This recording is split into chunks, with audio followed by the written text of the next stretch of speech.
Okay, it's time for the big leagues now. We're gonna actually drop the pipe through the big tube and see what the times are. All right, so I'm gonna carefully hold this so that the line is right there at the top. Deep breath. All right, that was a good drop. Let's take a look at our times. All right, so the top photo gate, and this is in seconds, so it's 0.0433 seconds. 0.0433. The middle, it was blocked for 0.0212. 0.0212 seconds. And then the lower was 0.0156. 0.0156 seconds. So this is how it's going to look in your lab. So you're going to write those in that way. So the first drop for the upper, the middle, and the lower. Now let's ask the question, does this make sense? Well, at the upper photo gate, the pipe blocked the timer for 0.0433 seconds, and at the bottom, it was only blocked for 0.0156 seconds. So what does that mean? That means up here, the pipe was falling slower, right? So it blocked it for a longer time.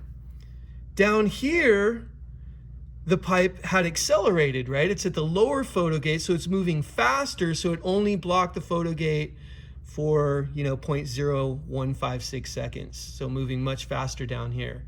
So this is good news. This makes sense. So we need to do 2 more drops just to make sure, and we're gonna take an average of those.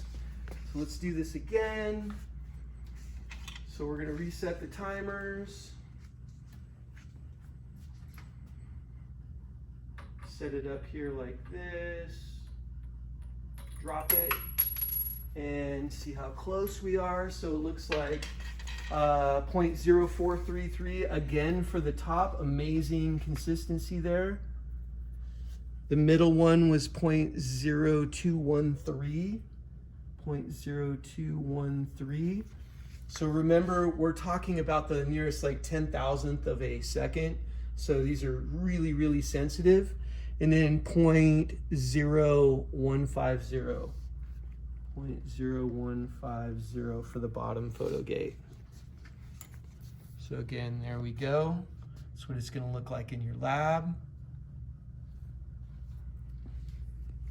And let's do it one last time here.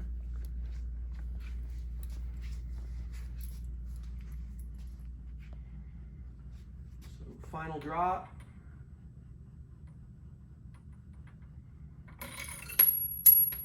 Okay, might have gone a little bit slower there. So 0.0460 for the top one. Middle one, 0.0220. 0220. This one was a little bit slower, kind of slid down the tube a little more. And then the last one, 0.0157. 0.0157. So here are all of our numbers down here. What are we going to do to average these? So we're gonna simply add these 3 numbers together, divide by 3, and that's going to give the average. And we're going to do that for all 3 of these. All right, so now we have the times for our kinetic energy calculation.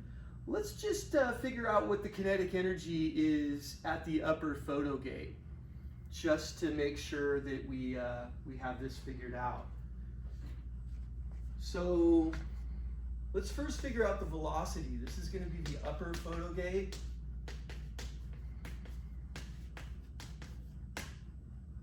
And the velocity is going to be distance over time, right? We've got the distance figured out. We decided that the distance was 0.075 meters. And then it's going to be divided by the average time. We just kind of do it in my head here. 0.0, let's just use 0.0440 for the average time. Actually, I should go ahead and measure that out. Let me go ahead and get the average for the first one, and then we'll actually use the correct data. So let's